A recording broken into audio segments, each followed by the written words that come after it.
জাতীয় নির্বাচনের কারণে ৯ দিন পিছিয়ে ৯ জানুয়ারি শুরু হয়েছে ২৪তম ঢাকা আন্তর্জাতিক বাণিজ্য মেলা। চলবে ফেব্রুয়ারির ৮ তারিখ পর্যন্ত। এই সময়ে ২ মাস বেতন পাবেন অনেক চাকরিজীবী।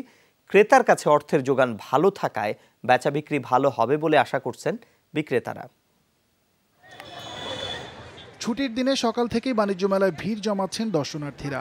শুরুর দিকে টুকটাক কেনাকাটার পাশাপাশি পণ্য দেখে শুনে রাখাই মূল উদ্দেশ্য। আন্তর্জাতিক আয়োজনে দেশি বিদেশি পণ্যের তুলনা আর যাচাই বাছাইয়ের সুযোগ কাজে লাগাতে চান তারা। আসলে আসছি যে বিদেশি পণ্যগুলো পাবো, বিভিন্ন দেশের ব্র্যান্ডের জিনিস পাবো, কিন্তু প্রাইসটা এখনও রিজনেবল কিনা এটা বুঝতে পারতেছি না।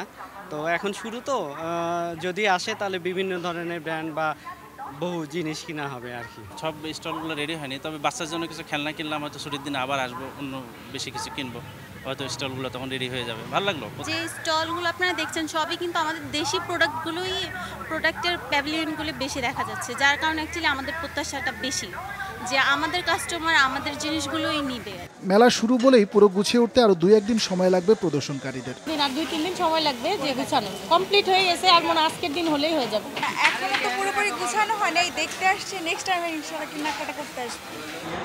এবার ইলেকট্রনিক্সের মতো দামি পণ্যের বেচা বিক্রি আরো বাড়বে বলে প্রত্যাশা বিক্রেতাদের। মেলা দেরিতে শুরু হওয়ায় জানুয়ারি আর ফেব্রুয়ারি ২ মাসের বেতন থাকবে চাকরিজীবী ক্রেতার পকেটে।